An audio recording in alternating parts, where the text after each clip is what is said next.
my name is Ashley Fulmer, and this is my group communication training video.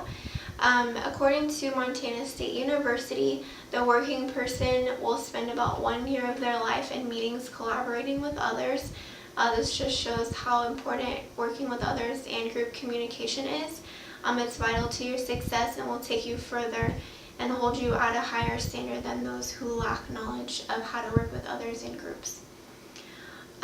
Group principles and practices have a clear, elevated goal. This is the most important attribute of an effective team.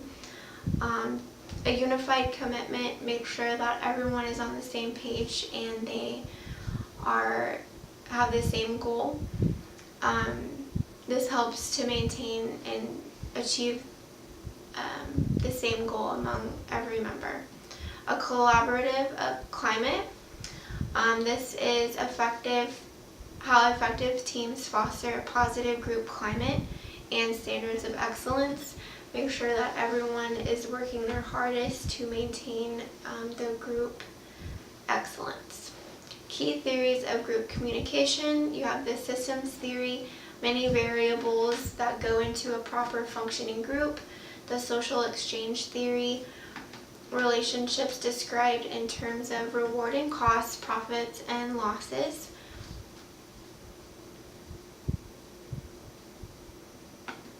The symbolic convergence theory.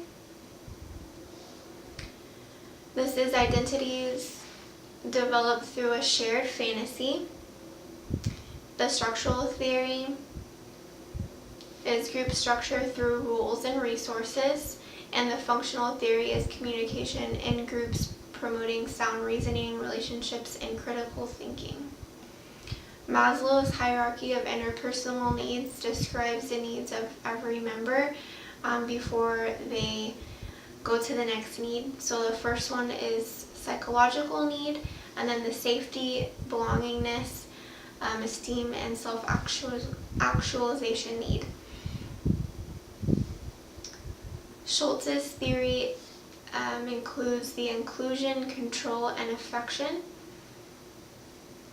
The inclusion, he states that everyone has this need to feel included, and the control, that some need to have more control over themselves and others than other people. They seek guidance and direction, and affection states that most members receive emotional warmth and closeness, and that there's some natural caregivers more than others. Keys to group development, also to establish a mutuality of concern. This is that everyone should have the same concern for the group outcome, so there is no hidden agendas. A hidden agenda would be if anyone had an alternative goal that was different than the rest of the group, that might prohibit the group from getting to their goal. Keys to group relationships, conforming to group norms. These are rules and standards that indicate what is appropriate and what is not appropriate. These are established within groups. Also, ground rules and developing trusting relationships help to maintain group relationships. Improving group climate.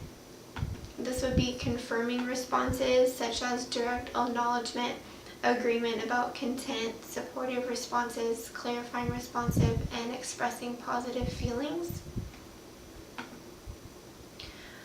In order to maintain group cohesiveness and building a team, it would be individuals must feel as though their team or their group can only satisfy this certain need. So if they think that their group is the only group that they can be in to satisfy a certain need, they will feel more included and within the group. Communication also accomplishes tasks. Managing group conflict. This would be avoidance. This is simply avoiding the situation. Accommodation is giving into what others want, accommodating their wants. Competition, competing for the best position, and then compromise, which would be to find a middle ground. Keys to leading groups. Task leadership would be initiating, proposing, coordinating, and summarizing. In order to be a leader, you must first initiate, propose a change, coordinate, and then summarize with your group. Keys for preparing to collaborate. You have task roles, maintenance roles, and individual roles. Enhancing group communication skills. This is done by listening to others effectively, not just formulating your own response while they're speaking, but listen to what they're saying. Look for nonverbal clues because these are just as important as the verbal clues. Maintaining eye contact, vocal cues, and respecting others' personal space. Methods of group decision making, decision by expert. There's also individual ratings or rankings by random choice or majority rule. Also decision by consensus. Keys for making group decisions and solving problems would be the descriptive approach, the functional approach, and the perspective approach. The descriptive is an approach that identifies the typical patterns of communication that occur when people interact to solve problems. The functional approach is identifying key task requirements and stresses the importance of effective communication. And the prescriptive approach is identifying specific agendas and techniques to improve group problem-solving performance. Keys for enhancing group creativity. You want to appropriately analyze and define the problem. If you don't know the problem, you can't solve it. Creating a climate of freedom. Listen to minority point of views. Don't just override someone or not listen to them because they're inferior to you. Everyone has their own opinions and their own voice. Encourage people to see things from a different point of view than they're seeing things. Also, when you're brainstorming, the steps would be to select a specific problem. What are you trying to solve? Set a time limit, or else you'll just spend a lot longer time trying to figure out a solution. So set a clear time limit. Ask members to not judge any ideas, and then ask members to come up with as many ideas as possible is another strategy. Even if they think it's not valid, they should still voice it. Also, piggybacking off others is useful because it allows all the members to come up with new ideas. Someone might not have completely thought out their thought, but with the help of someone else, you can, figure out the problem. Keys for enhancing group creativity. There's the nominal group technique. And this is when,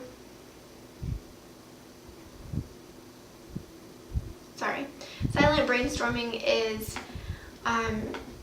not saying your thoughts out loud, but just writing them down and then sharing them with the group. There's a nominal group, silent, and affinity technique. Affinity technique is a method for sorting through and organizing ideas that the group generates. The Delphi technique is also called the absentee brainstorming. So in conclusion, having great group communication skills is vital to your success and will take you further than a lack of knowledge on how to work in groups. Thank you.